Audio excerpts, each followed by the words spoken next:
शब्दार्थाः अर्थात शब्दार्थ। तो पाठ में जो कठिन शब्द आए हैं उनके अर्थ वैसे तो हमने अभी साथ साथ समझ लिया, लेकिन फिर भी पाठ में जो शब्दार्थ दिए हुए हैं उन शब्दार्थों को भी एक बार हम देखते हैं।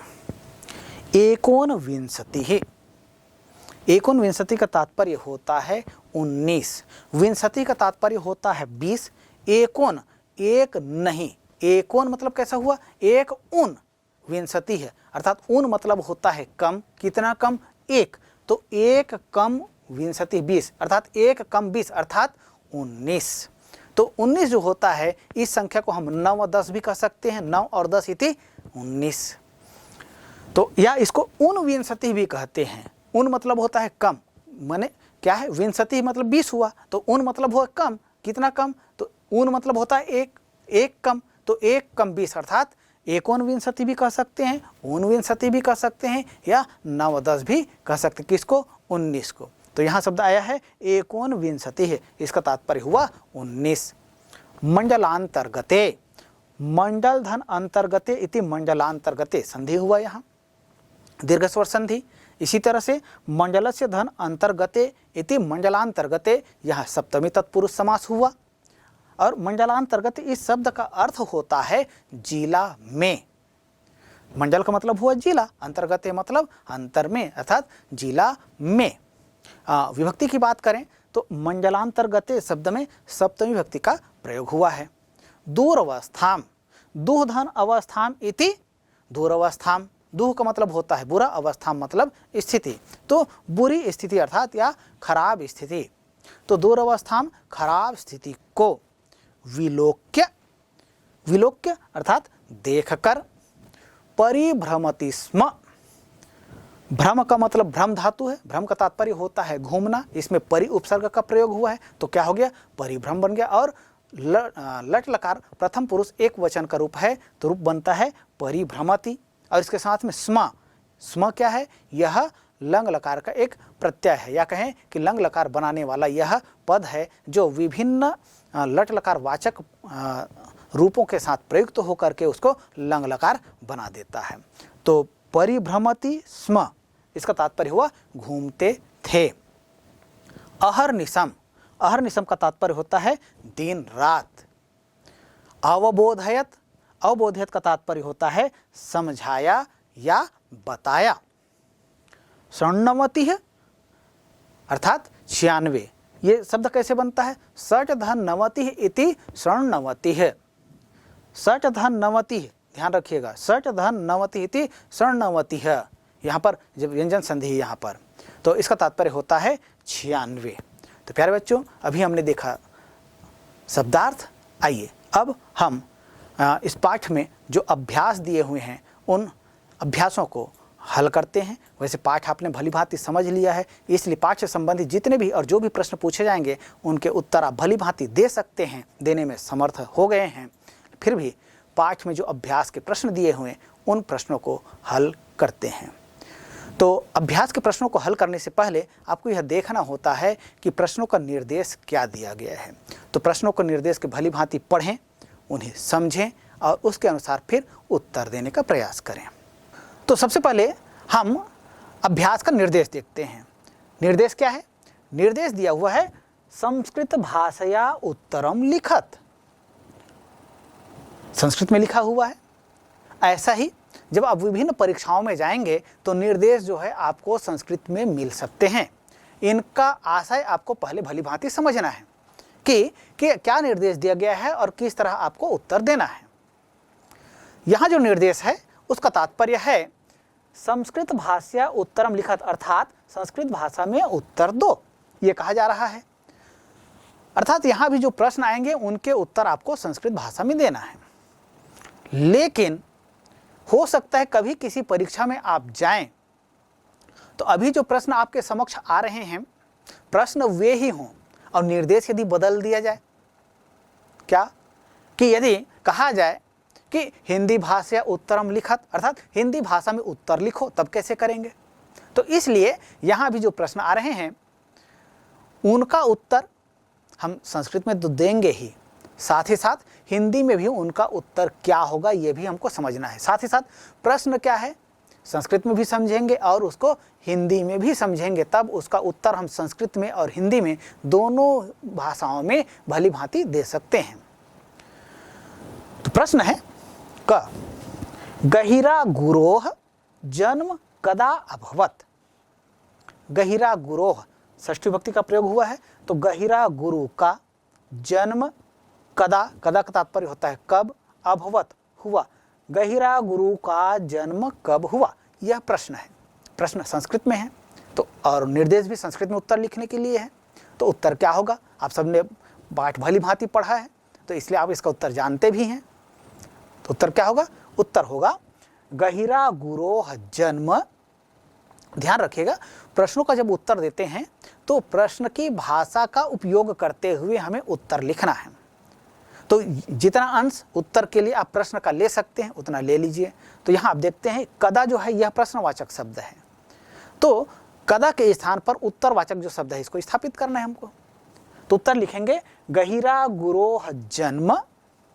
अब कदा, कदा प्रश्न का उत्तर, तो 5+19 ख्रीस्ताब्दे अभवत, अर्थात गहिरा गुरु का जन्म 1905 ईस्वी को हुआ।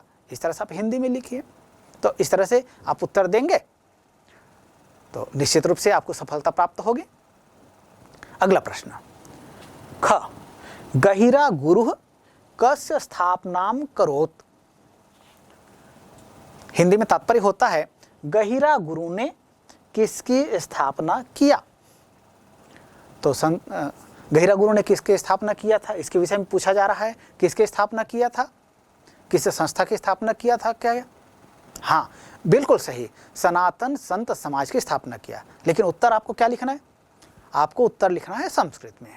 तो गहिरा गुरु सनातन संत समाज नाम संस्थायाः स्थापनाम करोत, अर्थात गहिरा गुरु ने सनातन संत समाज नामक संस्था का स्थापना किया। अगला प्रश्न केसाम दुरवस्थाम विलोक्य गुरु दुखी आसीत। केसाम मतलब किनके, दुरवस्थाम बुरी अवस्था को, विलोक्य देखकर, गुरु मतलब गुरु, दुखी आसीत दुखी थे। किनकी बुरी अवस्था को देखकर गुरु जो है दुखी थे, ये प्रश्न है। उत्तर क्या होगा, तो केसाम के स्थान पर आपको उत्तर लिखना है। तो जनजातीय समूहस्य दूरस्थाम विलोक्य गुरु दुखी आसीत, अर्थात जनजातीय लोगों के बुरी अवस्था को देखकर गुरु दुखी थे। अगला प्रश्न गुरु जनान कस्य महत्वम अवबोधयत। गुरु ने जनान लोगों को कस्य महत्वम किसका महत्व, अवबोधत मतलब समझाया, किसका महत्व समझाया, किसका महत्व समझाया, बिल्कुल सही स्वच्छता का। तो उत्तर कैसे लिखेंगे, उत्तर हमको लिखना होगा गुरु जनान स्वच्छतायाः महत्वम अवबोधयत। गुरु ने लोगों को स्वच्छता का महत्व बताया, अर्थात हमें स्वच्छता का पालन करना है यह उन्होंने सिखाया, सीख दिया। अगला प्रश्न छत्तीसगढ़ शासनेन गुरोः स्मृतौ किम उद्घोषितम। छत्तीसगढ़ शासन के द्वारा गुरु की स्मृति में क्या घोषित किया गया है।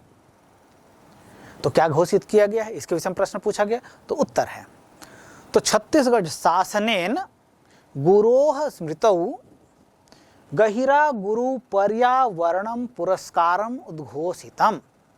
छत्तीसगढ़ शासन के द्वारा गुरु की स्मृति में गहिरा गुरु पर्यावरण पुरस्कार यह घोषित किया गया है, अर्थात जो भी पर्यावरण के क्षेत्र में अच्छा कार्य करेंगे उन्हें यह पुरस्कार दिया जाएगा। पुरस्कार का क्या नाम है, गहिरा गुरु पर्यावरण पुरस्कार। तो इस तरह से चूंकि पाठ आपने भली भांति पढ़ा है इसलिए पाठ के आधार पर जितने भी प्रश्न होंगे उन प्रश्नों के उत्तर आप संस्कृत में भी देने में समर्थ होंगे और साथ ही साथ हिंदी में भी उनके उत्तर देने में समर्थ होंगे। आइए अगला अभ्यास। निर्देश है रिक्त स्थानानि पूरयत, रिक्त स्थानों की पूर्ति कीजिए। अर्थात यहाँ कुछ वाक्य दिए हुए हैं, उन वाक्यों में से कुछ शब्द जो हैं वहाँ से हटा दिए गए हैं या नहीं दिए गए हैं, उन शब्दों को वहाँ हमको पुनः स्थापित करना है और वाक्य को पूर्ण करना है। तो उचित शब्दों से वाक्यों को पूर्ण करना है। प्रश्न है तस्य मातुर नाम रिक्त स्थान आसीत। प्रश्न क्या कह रहा है? उनकी माता का नाम खाली स्थान था। पाठ आप लोगों ने भली भांति पढ़ा है। उनकी माता का क्या नाम था? बिल्कुल सही, सुमित्रा देवी। तो उत्तर लिखेंगे तस्य मातुर नाम सुमित्रा देवी आसीत। उनकी माता का नाम सुमित्रा देवी था। इस तरह से लिखें।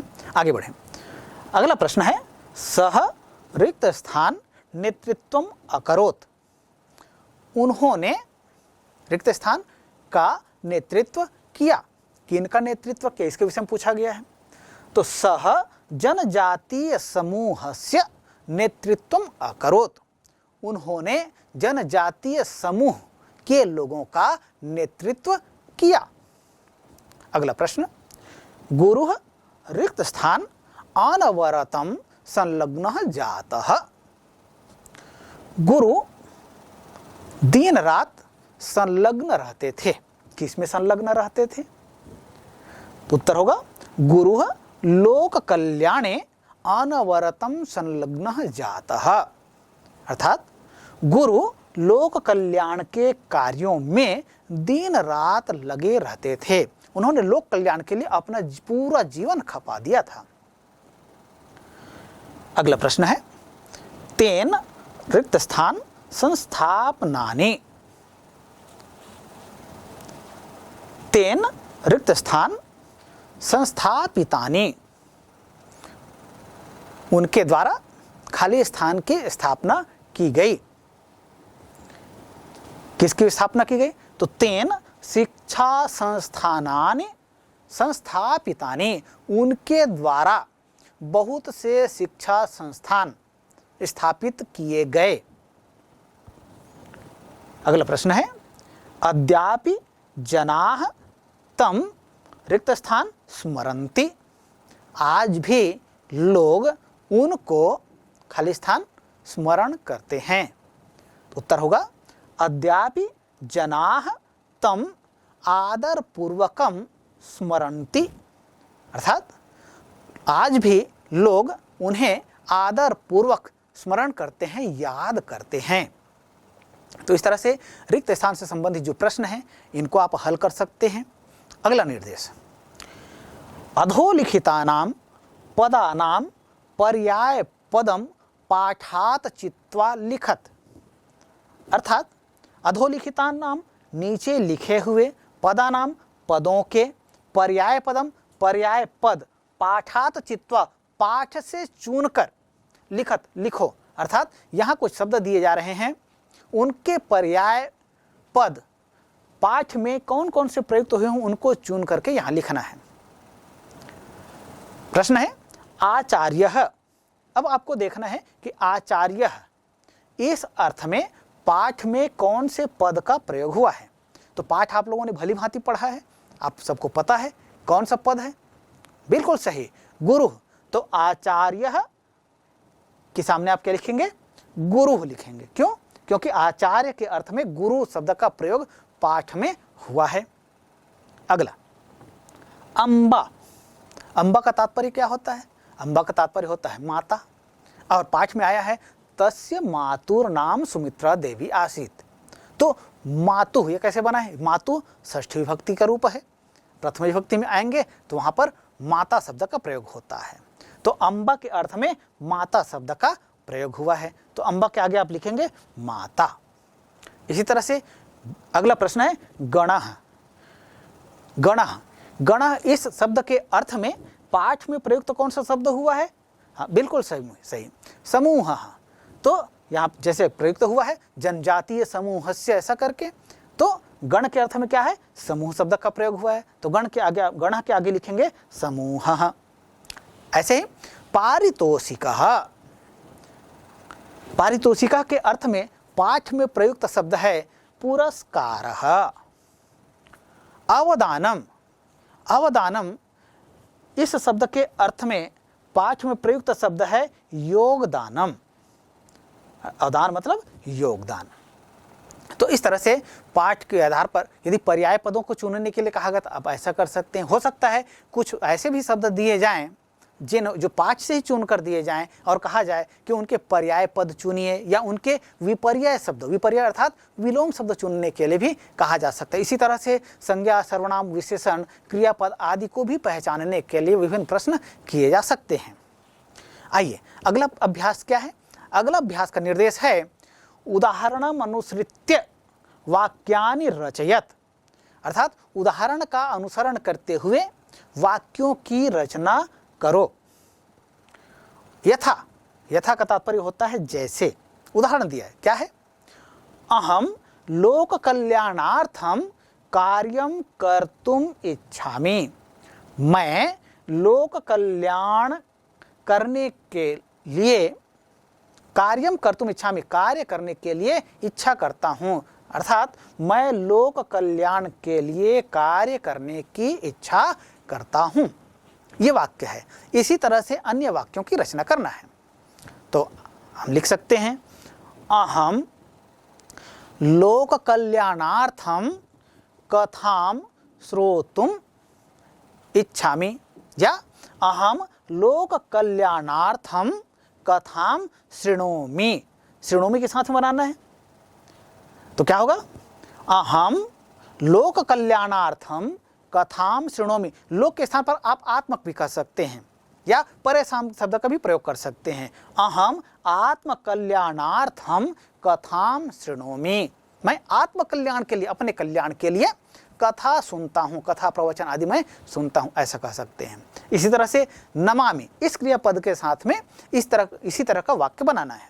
तो क्या बना सकते हैं, तो अलग अलग तरह के वाक्य हो सकते हैं, जैसे अहम आत्म कल्याणार्थम ईश्वरम नमामि, अहम आत्म कल्याणार्थम गुरुम नमामि, अहम लोक कल्याणार्थम गुरुम नमामि। तो आत्म कल्याण कह सकते हैं, लोक कल्याण कह सकते हैं, या अहम परेशान कल्याणार्थम गुरुम नमामि, दूसरों के कल्याण के लिए मैं गुरु को प्रणाम करता हूँ, या अहम परेशान कल्याणार्थम जीवम नमामि, जीवों की प्रणाम करता हूँ, ये कह सकते हैं।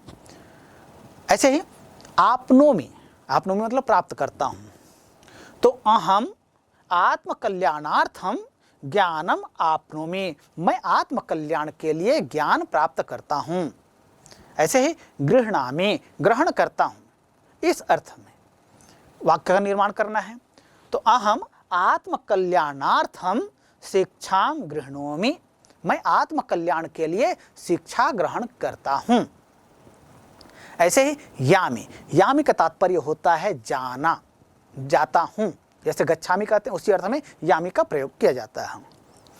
तो अहम आत्म कल्याणार्थम विद्यालयम यामि, अहम लोक कल्याणार्थम विद्यालयम यामि। तो इस तरह से आप एक नहीं अनेक वाक्यों की रचना कर सकते हैं। अब अगला निर्देश है स्थूल पदान्यधिकृत्य प्रश्न निर्माणम कुरुत, अर्थात यहाँ कुछ वाक्य दिए हुए हैं, वाक्यों में कुछ शब्दों को या तो मोटे अक्षरों में लिखा गया है या उनके नीचे रेखा लगाया गया है, रेखांकित किया गया है। तो उसको हटा करके उसके आधार पर प्रश्नवाचक चिन्ह, प्रश्नवाचक शब्द का हमें प्रयोग करते हुए प्रश्न निर्माण के लिए वाक्य बनाना है। यथा क किशोरावस्थायां रामेश्वर कंवरः गंभीर प्रवृत्तिम प्राप्तवान, ये वाक्य है। और इस वाक्य में आप देख रहे हैं रामेश्वर कंवरः, यह स्थूल है या अथवा इसके नीचे रेखांकित किया गया है। तो अब ऐसा वाक्य आप बनाइए जिसमें रामेश्वर कंवर ये उत्तर के रूप में प्रयुक्त होना चाहिए, अर्थात रामेश्वर कंवर शब्द को हटाना है और इसके स्थान पर प्रश्नवाचक शब्द स्थापित करते हुए वाक्य को पुनः हमें लिखना है। ध्यान रखिएगा, जब हम ऐसा करेंगे तो वाक्य के अंत में जो पूर्ण विराम है यह सदैव प्रश्नवाचक में परिवर्तित होगा। तो कैसे कर सकते हैं? आपको देखना है रामेश्वर कंवरः ये कौन सी विभक्ति का है? प्रथमा विभक्ति का है। तो प्रथमा विभक्ति के लिए जो किम शब्द है, किम शब्द पुल्लिंग प्रथमा विभक्ति एक वचन का जो रूप है इस यहाँ पर स्थापित कर दीजिए। क्या होगा रूप? कह कऊ के, आप जानते हैं। तो कह का प्रयोग करेंगे तो लिखेंगे किशोरावस्थायाम कह गंभीर प्रवृत्तिम प्राप्तवान और प्रश्नवाचक चिन्ह, अर्थात किशोरावस्था में कौन गंभीर प्रवृत्ति को प्राप्त हुए, इस तरह से ऐसा कहें और हमारा उत्तर हो जाएगा। चलिए आगे बढ़ते हैं। अगला प्रश्न है जीवने शिक्षायाः महत्वम निर्विवादम। इसका तात्पर्य होता है जीवन में शिक्षा का महत्व विवाद रहित है। और यहां अब स्थूल किया गया है शिक्षायाः पद को, तो शिक्षायाः के स्थान पर क्या करना है? प्रश्नवाचक शब्द लेना है। तो शिक्षा स्त्रीलिंग का शब्द है, तो इसके लिए किम शब्द स्त्रीलिंग का रूप, तो शिक्षायाः षष्ठी विभक्ति का प्रयोग हुआ है, तो किम शब्द स्त्रीलिंग षष्ठी विभक्ति एक वचन वाचक पद यहां हम प्रयुक्त करेंगे। तो जीवने कस्याः महत्वम निर्विवादम, अर्थात जीवन में किसका महत्व विवाद रहित है। अगला प्रश्न है गहिरा गुरुः गांधी महोदयेन सह जनान शांति व्यवस्था यही निवेदयत। तो गहिरा गुरु गांधी महोदय के साथ लोगों को शांति व्यवस्था के लिए निवेदन किए। तो यहाँ पर स्थूल पद है गांधी महोदयन, इनके स्थान पर क्या करना है? हमको कोई दूसरा पद लेना है। तो गांधी महोदय यह पुल्लिंग का शब्द है, तृतीय विभक्ति है। तो किम शब्द, देखिए ध्यान रखिएगा, किम शब्द जो है यह सदैव प्रश्नवाचक बनाने के लिए प्रयुक्त होता है। तो गांधी महोदय अर्थात गांधी महोदयन कह रहे हैं, तो गांधी महोदय क्या है? ये पुल्लिंग शब्द है। तो किम शब्द का पुल्लिंग तृतीय विभक्ति एक वचन का रूप लीजिए, तो क्या हो जाएगा? केन। तो गांधी महोदयन के स्थान पर क्या करना है? हमें केन शब्द को स्थापित करना है। तो वाक्य किस तरह से बन जाएगा? वाक्य बनेगा गहिरा गुरुः केन सह जनान शांति व्यवस्था यही न्यवेदयत, अर्थात गहिरा गुरु ने किन के साथ लोगों को शांति व्यवस्था के लिए निवेदन किए। अगला प्रश्न सह जनजातीय समूहस्य नेतृत्वम अकरोत्। सह वे जनजातीय समूह से जनजातीय समूह का नेतृत्व किए। अब यहाँ पर स्थूल पद है जनजातीय समूहस्य, इसके स्थान पर प्रश्नवाचक शब्द लेना है। तो जनजातीय समूहस्य के स्थान पर कौन सा शब्द लेंगे? बिल्कुल सही, कस्य। तो सह कस्य नेतृत्वम अकरोत्, उन्होंने किसका नेतृत्व किया। अगला वाक्य लेते हैं अद्यापि जनाः तम आदर पूर्वकम स्मरन्ति। यहाँ स्थूल पद है जनाः, तो जनाः के क्या है? यह बहुवचन वाचक है। जैसे बालकः बालकौ बालकाः कहते हैं, तो जनः जनौ जनाः। ऐसे ही अब इसके लिए प्रथम विभक्ति बहुवचन का पद लेना है। तो किम शब्द पुल्लिंग प्रथम विभक्ति बहुवचन का रूप क्या होगा? कह कऊ के। तो जनाः के स्थान पर के इस शब्द का प्रयोग करना है। तो अद्यापि के तम आदर पूर्वकम स्मरन्ति, आज भी कौन उन्हें आदर पूर्वक स्मरण करते हैं, ऐसा कहें। तो इस तरह से हम रेखांकित पदों के आधार पर प्रश्न निर्माण जो है ये कर सकते हैं और उत्तर दे सकते हैं। अगला अभ्यास है पाठस्य सारांशम पंचवाक्यैः लिखत। अभी हमने जो पाठ पढ़ा है संत श्री गहिरा गुरु, इस पाठ के आधार पर का सारांश जो 5 वाक्यों में लिखना है। यह निर्देश है। तो पाठ से संबंधित कोई भी 5 वाक्य आप लिख लीजिए जिसमें पाठ का सार समाहित हो। तो जैसे हम लिख सकते हैं कि संत श्री गहिरा गुरु समाज सुधारकः आसीत्। संत श्री गहिरा गुरु जनजातीय समूहस्य नेतृत्वकर्ता आसीत्। संत श्री गहिरा गुरुः लोक कल्याणे संलग्नः आसीत्। संत श्री गहिरा गुरुः शिक्षा संस्थानानि स्थापनाम अकरोत्।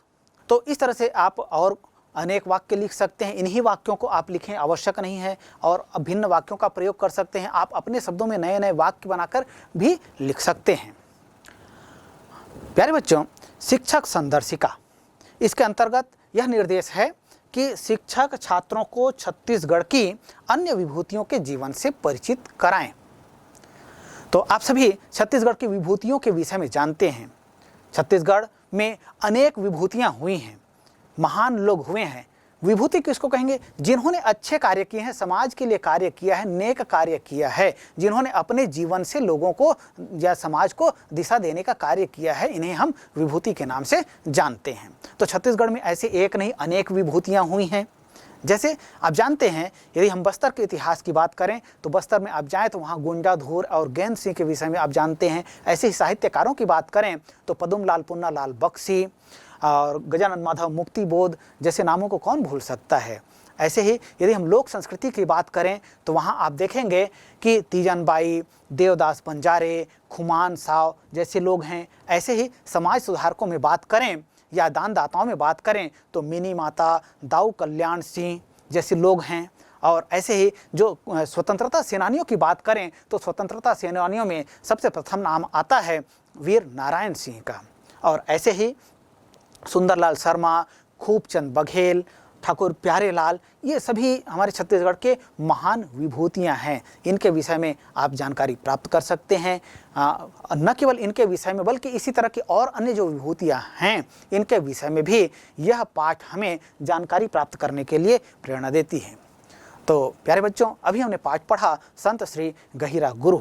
इसके माध्यम से हम न केवल गहिरा गुरु के विषय में जान पाए बल्कि छत्तीसगढ़ की जो विभूतियां हैं उनके विषय में भी जानने के लिए हम सभी प्रेरित हुए। निश्चित रूप से मैं यह उम्मीद करता हूं, आशा करता हूं कि आप सभी गहिरा गुरु के साथ साथ छत्तीसगढ़ की अन्य विभूतियों के विषय में जानकारियां प्राप्त करेंगे और साथ ही साथ उनके जीवन से शिक्षा प्राप्त करके अपने जीवन को सफल बनाएंगे। अंत में सर्वेभ्यो नमो नमः।